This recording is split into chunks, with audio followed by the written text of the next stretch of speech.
Hey there, subscribe to my channel and also press this bell icon so you never miss any update caused whenever we upload any new video. You'll get a notification on your phone.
લક્ષ્મણભાઈને વર્ષો પહેલાં મળવાનું બનતું હતું એ ખાસ તો પરીક્ષાના કાર્યક્રમોમાં, પરીક્ષાની મિટિંગો હોય એમાં, અથવા ત્યાં ક્યારેક જવાનું થયું હોય ત્યારે સૌથી વધારે ધ્યાન ખેંચ્યું વી રામાનુજે એટલે વસંતે. એમ થાય કે આટલો તૈયાર થયેલો વિદ્યાર્થી ત્યાંથી અહીંયા ભણવા આવ્યો. પછી જાણ્યું કે તો એમના ગુરુ તો લક્ષ્મણભાઈ હતા. અને આ પ્રદર્શન થયું એમાં એક સાથે એમના આટલા બધા ચિત્રો પહેલીવાર જોયા. અને એમાં સૌથી વધારે ધ્યાન ખેંચે છે એ વાત છે. સૌથી પહેલું તો એ કે જે કોમ્યુનિટીમાંથી આવે છે એમાં ભાગ્યે જ કોઈ આટલે સુધી પહોંચ્યું છે. એ વાત તો સત્ય છે. લોકકલા સાથે સંકળાયેલા ખરા, પણ આધુનિક ચિત્રકલા સાથે સંકળાયેલા નહીં. એવા પરિવારમાંથી લક્ષ્મણભાઈ આવે છે. સૌથી અગત્યનું એ છે કે એક તો રુચિપૂર્ણ એમની સાદગી અને સાદગીમાંથી પ્રગટ થતું સૌંદર્ય, એમનું કમ્પોઝિશન, એમના રંગો, એમની ઓપન સ્પેસ, જે આપણે કહીએ કે ચિત્રનું જેટલું મહત્ત્વ છે એટલું જ મહત્ત્વ એમાં ખાલી રાખેલી જગ્યાનું છે. એમના દરેક ચિત્રમાં એવી ઓપન સ્પેસની એટલી જ મજા છે. અને વિષયો આપણા પૌરાણિક ગ્રંથોમાંથી વિષયો અને કૃષ્ણ મુખ્ય છે, કારણ કે એ તો આદિપુરુષ, એ જ્ઞાતિના આદિપુરુષ કૃષ્ણ છે. એટલે કૃષ્ણ અને પછી રામને પણ યાદ કર્યા. એટલે દરેક રીતે આપણે સંતર્પક થઈ જઈએ, તૃપ્ત થઈ જઈએ એવા ચિત્રો વર્ષો પછી પહેલીવાર એક સાથે જોવા મળ્યા. અને એને માટે કલાકાર તરીકે લક્ષ્મણભાઈને ખૂબ જ ધન્યવાદ અને એમનો આભાર પણ માનીએ કે એમણે રજા આપી આ બધા ચિત્રો મૂકવાની એમના વિદ્યાર્થીઓને. તમે બધા નસીબદાર છો કે એમની પાસે ભણ્યા છો. બસ આનંદ.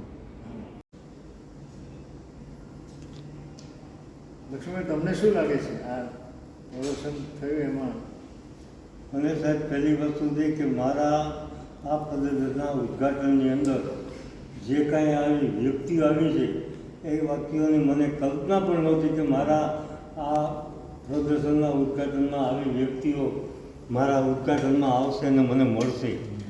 આજે મારું આ જે ફંક્શન છે એ મારા એ જિંદગીની એક યાદગાર જાતની એક આખી ભૂમિકાની રીત પ્રમાણે હું આને જ્યાં સુધી જીવીશ ત્યાં સુધી યાદ રાખીશ એવી વસ્તુ છે. મારા ચિત્ર વિશે તો હું કહું અને મારા વખાણ કરવું એ મારા માટે સારી વાત નથી. મારા ચિત્રને જોઈને જે સામેની વ્યક્તિ એનો જે મને પ્રતિભાવ આપે અને જે કહે એ જ વસ્તુ સાચી છે એવું હું કહું છું. તમારી બાબતમાં તમારા ચિત્રો જેટલા જ ઉત્તમ તમારા વિદ્યાર્થી છે. મારા પાસે ભણેલા વિદ્યાર્થીઓ સાહેબ મારા કરતાં પણ હું એમ કહું કે અત્યારે આગળ ઘણા બધા છે. આજે તમે વસંત રામાનુજ છે, રમણીક ઝાપડિયા છે, એક પટેલ હરેશ કરીને તો એ છે, પછી મારો જ એક વિદ્યાર્થી જે સારો એવો ફોટોગ્રાફર અને આર્ટિસ્ટ પણ છે, દેવજી શ્રીમાળી. આવા તો અનેક વિદ્યાર્થીઓ છે કે જેના હું નામ લઉં તો એક બહુ મોટું લિસ્ટ થાય. પણ આજે મને ગર્વ છે કે મારી પાસે આ લોકો 2 વર્ષ સુધી ભણી ગયા અને મારે તરીકે એ લોકોએ મને ગુરુ તરીકે સ્વીકાર્યો અને મેં એને મારાથી બનતી જે કાંઈ હું જાણતો હતો એ બધું પૂરેપૂરું આપવાનો પ્રયત્ન કર્યો અને મારા ગુરુએ મને જે આપ્યું છે એનો મેં પૂરેપૂરો ઉપયોગ કરી અને વિદ્યાર્થીઓમાં વહેંચ્યું છે. અને મેં વિદ્યાર્થીઓને અભ્યાસ દરમિયાન એ લોકોની પાસેથી કંઈક સારી એવી વસ્તુ હશે એ પણ મેં ગ્રહણ કરી છે અને મારામાં મેં ઉતારી છે.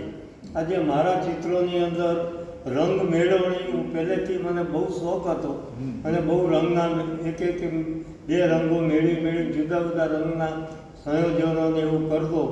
એ છોકરાઓ પાસે એક રંગમાંથી અનેક રંગના 30 જેટલા શેડ બનાવતો.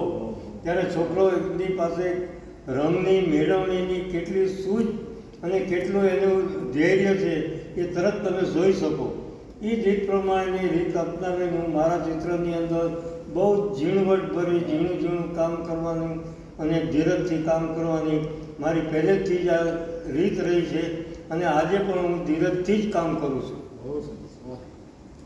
ઉત્તમ. બીજું મારા આ કાર્યક્રમની અંદર જે વ્યક્તિઓ એમાં મારા કરતાં પણ ઊંચા કલાકાર કયો કે સારા એવા કવિ કયો એવા રામાનુજભાઈ મારા ફંક્શનની અંદર આવી મારા ઉદ્ઘાટનમાં હાજરી આપી છે. એ મારા માટે એક અસલ ભાગ્યની મોટામાં મોટી ઉપલબ્ધિ. મારે માટે આ ધન્યતાનો વિષય છે.